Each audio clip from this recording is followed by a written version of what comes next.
ಯೋಚನೆ ಮಾಡೋಣ. ಕೀರ್ತಿಯವರೇ, ಷಡ್ಯಂತರ ಕರಿಬೇಡಿ. ಹಾಗೆ ಷಡ್ಯಂತರ ಅಂದವರೆಲ್ಲ ನೂರಾರು ಮಂದಿ ಹೆಣ್ಣು ಮಕ್ಕಳಿಗೆ ಸಿಗಬೇಕಾದ ನ್ಯಾಯದ ವಿರುದ್ಧವಾಗಿ ನಿಂತವರು. ನಿಮ್ಮ ಮನೆಯಲ್ಲಿ ಹೆಣ್ಣು ಮಕ್ಕಳಿಲ್ವಾ? ನೀನೊಬ್ಳು ಹೆಣ್ಮಗಳಲ್ವಾ? ಸ್ಮಿತಾ ರಂಗನಾಥ್, ನೀನೊಬ್ಳು ಹೆಣ್ಮಗಳಲ್ವಾ? ಹೆಣ್ಣು ಮಗಳ ನ್ಯಾಯವನ್ನ ನಿರಾಕರಿಸಿ ನೀವು ಷಡ್ಯಂತರ ಅಂತ ಕರಿತಿದ್ದೀರಿ. ನಾಚಿಕೆ ಆಗ್ಬೇಕು ನಿಮ್ಗೆ. ಹಿಂಗೆ ಅಲ್ವಾ ಕರೆದದ್ದು? ನಾವು ಮಾತ್ರ ಸತ್ಯವಂತರು, ನಾವು ಹೇಳ್ತಿರೋದೆಲ್ಲ ಪರಮ ಸತ್ಯ, ಹಿಂಗೆ ಅಲ್ವಾ ಕಾಮೆಂಟ್ ಬಾಕ್ಸ್ ನಲ್ಲಿ ಬರ್ತಾ ಇದ್ದಿದ್ ಕಾಮೆಂಟ್ಗಳು? ಸತ್ಯ ಅಂದ ಮೇಲೆ ಸತ್ಯವನ್ನ ಮುಚ್ಚಿಡೋದು ಕೂಡ ಸುಳ್ಳು ಅಂತಲೇ ಅಲ್ವಾ? ಸುಪ್ರೀಂ ಕೋರ್ಟ್ ನಲ್ಲಿ ಇಂಥದ್ದೊಂದು ಆದೇಶ ಬಂದಿದ್ದನ್ನ ಎಲ್ಲೂ ಪ್ರಸ್ತಾಪ ಮಾಡಿಲ್ಲ ಅಂದ್ರೆ ಇದನ್ನ ಏನಂತ ಕರಿಬೇಕು? ಇವರು ಆರಂಭದಲ್ಲೇ ತುಂಬಾ ಸ್ಪಷ್ಟವಾಗಿ ಹೇಳಿದ್ರು, ನಾವು ಚಿನ್ನಯ್ಯನನ್ನ ಅಂದ್ರೆ ಅವತ್ತಿನ ದಿನ ಮುಸುಕುದಾರಿಯನ್ನ ಕರ್ಕೊಂಡು ಸುಪ್ರೀಂ ಕೋರ್ಟ್ ಮೆಟ್ಲಿಗೆ ಹೋಗಿದ್ವಿ ಅಂತ. ನಾವು ಟಿ ಜಯಂತ್ ಮಾತಾಡೋದನ್ನ ಕೇಳಿದ್ವಿ ಒಂದ್ ಕಡೆ.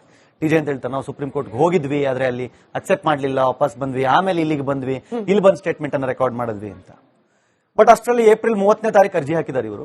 5ನೇ ತಾರೀಕು ವಿಚಾರಣೆಗೆ ಬಂದಿದೆ. ಅವತ್ತೇ ಇದನ್ನ ಸ್ಪಷ್ಟವಾಗಿ ನೀಟಾಗಿ 2 ಪುಟಗಳಲ್ಲಿ ನೀಟಾಗಿ ಹೇಳ್ಬಿಟ್ಟು, ನೋಡಿ ನೀವು ಇಲ್ಲಿ ಬಂದಿರೋದು ಪಬ್ಲಿಕ್ ಇಂಟ್ರೆಸ್ಟ್ ಲಿಟಿಗೇಷನ್ ಅಂತ ಕಾಣಿಸ್ತಾ ಇಲ್ಲ, ಇದು ನಿಮಗೆ ಆ ವೈಯಕ್ತಿಕ ಹಿತಾಸಕ್ತಿ ಕಾಣ್ತಾ ಇದೆ, ಪೈಸಾ ಇಂಟ್ರೆಸ್ಟ್ ಲಿಟಿಗೇಷನ್ ಕಾಣಿಸ್ತಾ ಇದೆ, ಇಲ್ಲಿ ಪೊಲಿಟಿಕಲ್ ಇಂಟ್ರೆಸ್ಟ್ ಲಿಟಿಗೇಷನ್ ಕಾಣಿಸ್ತಾ ಇದೆ. ಸೊ ಹಾಗಾಗಿ ನಾವು ಇದನ್ನ ಅಕ್ಸೆಪ್ಟ್ ಮಾಡಕ್ ಆಗಲ್ಲ ಅನ್ನೋ ಕಾರಣಕ್ಕೆ ರಿಜೆಕ್ಟ್ ಆದ್ಮೇಲೆ ಅಲ್ಲಿಗೆ ಮುಗಿಬೇಕಾಗಿತ್ತು. ಬಟ್ ಅದನ್ನೇ ಒಂದು ವಿಡಿಯೋದ ಸ್ಕ್ರಿಪ್ಟ್ ಮಾಡ್ಬಿಟ್ರಲ್ಲ. ನಾನು ಇವತ್ತು ಅದನ್ನೇ ಯೋಚನೆ ಮಾಡ್ತಾ ಇದ್ದೆ. ನಾನು ಕಾಪಿಯನ್ನು ಓದ್ತಾ ಇದ್ದಾಗ ಆ ಕಾಪಿ ಮತ್ತು ಸಮೀರನ script both are same. Black colour XUV 505 ಗಾಡಿ ಬೆಳಗ್ಗೆ ಒಂದು ರಾತ್ರಿ ಒಂದು ಏನ. ಆಮೇಲೆ ಇದು ಎಂತ ಮೈಸೂರಿನ ಹುಡುಗಿ ಬಂದ್ಲು, ಅವಳು ನೆಕ್ಸ್ಟ್ ಡೇ ಅಲ್ಲಿ ಉದಯವಾಣಿ ಪೇಪರ್ ಅಲ್ಲಿ ಸುತ್ತಾಕಿ ಅವಳು same script as it is. ಅಂದ್ರೆ ರಿಜೆಕ್ಟ್ ಆಗಿರೋ ಒಂದು ರಿಪಿಟೇಷನ್ ನ ಯೂಟ್ಯೂಬ್ ವಿಡಿಯೋದ ಸ್ಕ್ರಿಪ್ಟ್ ಬಳಸಬಹುದಾ ಅಂತ ನನಗೆ ಆಶ್ಚರ್ಯ ಆಗಿ ಫಸ್ಟ್ ಟೈಮ್. ಎಷ್ಟು ಡೀಸೆಂಟ್ ಆಗಿ, ಎಷ್ಟು ನೀಟಾಗಿ. ಅಂದ್ರೆ ಅಲ್ಲಿ ತನಕ ನಾವು ನೋಡಿದ್ವಲ್ಲ, ನಮಗ್ ಪರಿಚಯ ಇಲ್ಲ, ನಮ್ಗೆ ಗೊತ್ತಿಲ್ಲ, ಸೌಜನ್ಯ ಕೇಸ್ಗೂ ಬುರುಡೆ ಕೇಸ್ಗೂ ಸಂಬಂಧ ಇಲ್ಲ, ಅವನಿಗೂ ನಮಗೂ ಸಂಬಂಧ ಇಲ್ಲ ಅಂತ ಹೇಳಿದವರು ಇತ್ತೀಚೆಗೆ ಯೂಟರ್ನ್ಗಳು ನಾವು ನೋಡ್ತಾ ಇದೀವಿ. ಸಮೀರ್ನ ಹೇಳಿದ್ದಾಯ್ತು, ನನ್ನ ಹತ್ರ ಬಂದು ನಾನೇ ಜೀವಂತ ಸಾಕ್ಷಿ ಅಂತ ಹೇಳಿದ್ದಕ್ಕೆ ನಂಬಿ ನಾನು ವಿಡಿಯೋ ಮಾಡಿಬಿಟ್ಟೆ ಅಂತ. ಇವತ್ತು ಚಿನ್ನಯ್ಯ ಜೈಲಲ್ಲಿ ಬಿಡಿ, ಇನ್ಯಾರು ಇಲ್ಲ. ಚಿನ್ನಯ್ಯ ಬಿಟ್ಟು ಉಳಿದವ್ರು ಯಾರು ಇಲ್ಲ. ಯಾಕಂದ್ರೆ ಚಿನ್ನಯ್ಯನ ನಂಬಿಸಿ ಕರ್ಕೊಂಡ್ಬಂದ್ರೋ, ಚಿನ್ನಯ್ಯನ ನಂಬಿ ಬಂದೋ, ಏನಾದ್ರೂ ಆಗಿರ್ಲಿ. ಬಟ್ ಇವಾಗ ಫೈನಲಿ ವರ್ಡಿಕ್ಟ್ ಬರೋ ತನಕ, ಸಿಸೈಟಿ ರಿಪೋರ್ಟ್ ಕೊಡೋ ತನಕ ನಾನು ಹೇಳ್ತಾರೆ. ಬಟ್ ಜೈಲಲ್ಲಿ ಇರೋದವನು ಆತ ಒಬ್ಬನೇ ಇವತ್ತು ತೋರಿಸ್ತಾ ಇದ್ದೀನಿ ಮಾಧ್ಯಮದಲ್ಲಿ, ಕಣ್ಣೀರ್ ಹಾಕ್ತಾ ಇದ್ದಾನ ಅವನು. ನಾನೇನು ಮಾಡಿಲ್ಲ ಅಂತ ಹೇಳ್ತೇನೆ, 183 ರೆಕಾರ್ಡ್ ಮಾಡ್ತಿದ್ದಾರೆ ಅಂತ. ಬಟ್ ಸುಪ್ರೀಂ ಕೋರ್ಟ್ಗೆ ಹೋಗಿ ಬಂದ್ರೆ ನಾವೇನ್ ಮಾಡ್ತೀವಿ, ಈ ನೆಲದಲ್ಲಿ, ಈ ಸಂವಿಧಾನದ, ಈ ಕಾನೂನಿನ ನೆಲದಲ್ಲಿ ನಾವೇನ್ ಹೇಳ್ತೀವಿ, ಒಂದು ಹಂತವಾಗಿ ಹೋದ್ರೆ ಲಾಸ್ಟಿಗೆ ಒಂದು ಸುಪ್ರೀಂ ಕೋರ್ಟ್ ತನಕ ಹೋಗೋಣಪ್ಪ ಅನ್ನೊಂದು ಫೈನಲ್ ಸ್ಟೇಜ್ ಆಯ್ತು. ಸುಪ್ರೀಂ ಕೋರ್ಟ್ ಹೇಳಿದ್ದಾಯ್ತಲ್ಲ, ಅದ್ರಲ್ಲಿ ತುಂಬಾ ಸ್ಪಷ್ಟವಾಗಿ ಯಾಕೆ 5, 6, 7 ಪೇಜಸ್ ಅಲ್ಲಿ ಕೆಲವು ಸುಳ್ಳು ದಾಖಲೆಗಳನ್ನ ಮೆನ್ಷನ್ ಮಾಡಿದಿರಿ ಅಂತ ಹೇಳಿದ್ರು. ಯಾಕೆ ಇದ್ರಲ್ಲಿ ಪಾರ್ಟಿ 6 ಮತ್ತೆ 7 CBI ಮತ್ತೆ ಧರ್ಮಸ್ಥಳವನ್ನು ಪಾರ್ಟಿ ಮಾಡಿದಿರಿ ಅಂತ ಕೇಳಿದೆ ಕೋರ್ಟ್.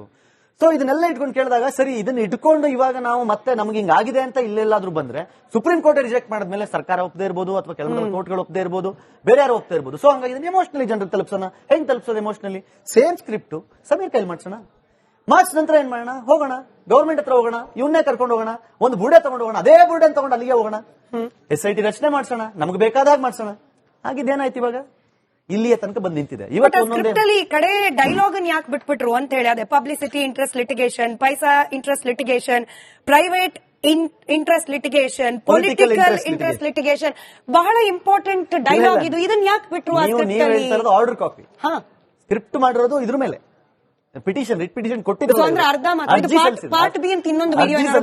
ಅರ್ಜಿ ಸಲ್ಲಿಸೋದ್ರಲ್ಲಿರೋದು ಇದು. ನೀವು ಓದ್ತಾರದ ಆರ್ಡರ್ ಕಾಪಿ 184/2025 ಆರ್ಡರ್ ಕಾಪಿ ಓದ್ತಾ ಇದ್ದೀರಾ.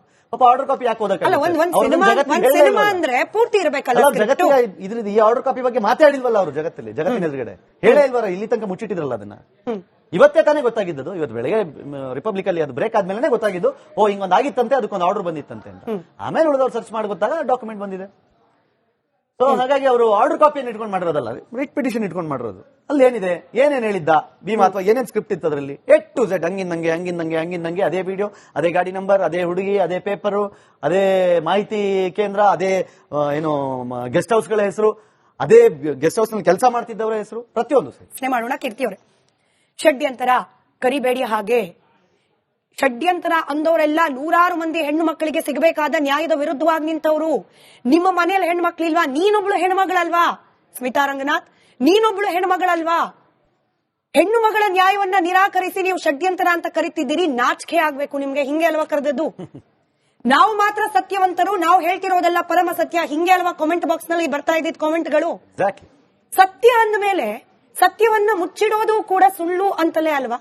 ಸುಪ್ರೀಂ ಕೋರ್ಟ್ ನಲ್ಲಿ ಇಂಥದ್ದೊಂದು ಆದೇಶ ಬಂದಿದ್ದನ್ನ ಎಲ್ಲೂ ಪ್ರಸ್ತಾಪ ಮಾಡಿಲ್ಲ ಅಂದ್ರೆ ಇದನ್ನ ಏನಂತ ಕರಿಬೇಕು? ಅಂದ್ರೆ ಇವರು ಆರಂಭದಲ್ಲೇ ತುಂಬಾ ಸ್ಪಷ್ಟವಾಗಿ ಹೇಳಿದ್ರು, ನಾವು ಚಿನ್ನಯ್ಯನನ್ನ ಅಂದ್ರೆ ಅವತ್ತಿನ ದಿನ ಮುಸುಕುದಾರಿಯನ್ನ ಕರ್ಕೊಂಡು ಸುಪ್ರೀಂ ಕೋರ್ಟ್ ಮೆಟ್ಲಿಗೆ ಹೋಗಿದ್ವಿ ಅಂತ. ನಾವು ಟಿ ಜಯಂತ್ ಮಾತಾಡೋದನ್ನ ಕೇಳಿದ್ದೆ ಒಂದ್ ಕಡೆ. ಟಿ ಜಯಂತ್ ಹೇಳ್ತಾರೆ, ನಾವು ಸುಪ್ರೀಂ ಕೋರ್ಟ್ ಹೋಗಿದ್ವಿ, ಆದ್ರೆ ಅಲ್ಲಿ ಅಕ್ಸೆಪ್ಟ್ ಮಾಡ್ಲಿಲ್ಲ, ವಾಪಸ್ ಬಂದ್ವಿ, ಆಮೇಲೆ ಇಲ್ಲಿಗೆ ಬಂದ್ವಿ, ಇಲ್ಲಿ ಬಂದ್ ಸ್ಟೇಟ್ಮೆಂಟ್ ಅನ್ನ ರೆಕಾರ್ಡ್ ಮಾಡಿದ್ವಿ ಅಂತ.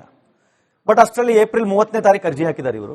5ನೇ ತಾರೀಕು ವಿಚಾರಣೆಗೆ ಬಂದಿದೆ. ಅವತ್ತೇ ಇದನ್ನ ಸ್ಪಷ್ಟವಾಗಿ ನೀಟಾಗಿ 2 ಪುಟಗಳಲ್ಲಿ ನೀಟಾಗಿ ಹೇಳ್ಬಿಟ್ಟು, ನೋಡಿ ನೀವು ಇಲ್ಲಿ ಬಂದಿರೋದು ಪಬ್ಲಿಕ್ ಇಂಟ್ರೆಸ್ಟ್ ಲಿಟಿಗೇಷನ್ ಅಂತ ಕಾಣಿಸ್ತಾ ಇಲ್ಲ, ಇದು ನಿಮಗೆ ಆ ವೈಯಕ್ತಿಕ ಹಿತಾಸಕ್ತಿ ಕಾಣ್ತಾ ಇದೆ, ಪೈಸಾ ಇಂಟ್ರೆಸ್ಟ್ ಲಿಟಿಗೇಷನ್ ಕಾಣಿಸ್ತಾ ಇದೆ, ಇಲ್ಲಿ ಪೊಲಿಟಿಕಲ್ ಇಂಟ್ರೆಸ್ಟ್ ಲಿಟಿಗೇಷನ್ ಕಾಣಿಸ್ತಾ ಇದೆ.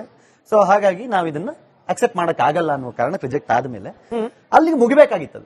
ಬಟ್ ಅದನ್ನೇ ಒಂದು ವಿಡಿಯೋದ ಸ್ಕ್ರಿಪ್ಟ್ ಮಾಡ್ಬಿಟ್ರಲ್ಲ. ನಾನು ಇವತ್ತು ಅದನ್ನೇ ಯೋಚನೆ ಮಾಡ್ತಾ ಇದ್ದೆ. ನಾನು ಕಾಪಿಯನ್ನು ಓದ್ತಾ ಇದ್ದಾಗ ಆ ಕಾಪಿ ಮತ್ತು ಸಮೀರನ script both are same. Black colour XUV 505 ಗಾಡಿ ಬೆಳಗ್ಗೆ ಒಂದು ರಾತ್ರಿ ಒಂದು ಏನ. ಆಮೇಲೆ ಇದು ಎಂತ ಮೈಸೂರಿನ ಹುಡುಗಿ ಬಂದ್ಲು, ಅವಳು ನೆಕ್ಸ್ಟ್ ಡೇ ಅಲ್ಲಿ ಉದಯವಾಣಿ ಪೇಪರ್ ಅಲ್ಲಿ ಸುತ್ತಾಕಿ ಅವಳು same script as it is. ಅಂದ್ರೆ ರಿಜೆಕ್ಟ್ ಆಗಿರೋ ಒಂದು ರಿಪಿಟೇಷನ್ ನ ಯೂಟ್ಯೂಬ್ ವಿಡಿಯೋದ ಸ್ಕ್ರಿಪ್ಟ್ ಬಳಸಬಹುದಾ ಅಂತ ನನಗೆ ಆಶ್ಚರ್ಯ ಆಗಿ ಫಸ್ಟ್ ಟೈಮ್. ಎಷ್ಟು ಡೀಸೆಂಟ್ ಆಗಿ, ಎಷ್ಟು ನೀಟಾಗಿ. ಅಂದ್ರೆ ಅಲ್ಲಿ ತನಕ ನಾವು ನೋಡಿದ್ವಲ್ಲ, ನಮ್ಗೆ ಪರಿಚಯ ಇಲ್ಲ, ನಮ್ಗೆ ಗೊತ್ತಿಲ್ಲ, ಸೌಜನ್ಯ ಕೇಸ್ಗೂ ಬುರುಡೆ ಕೇಸ್ಗೂ ಸಂಬಂಧ ಇಲ್ಲ, ಅವನಿಗೂ ನಮಗೂ ಸಂಬಂಧ ಇಲ್ಲ ಅಂತ ಹೇಳಿದವರು ಇತ್ತೀಚೆಗೆ ಯೂಟರ್ನ್ಗಳು ನಾವು ನೋಡ್ತಾ ಇದೀವಿ.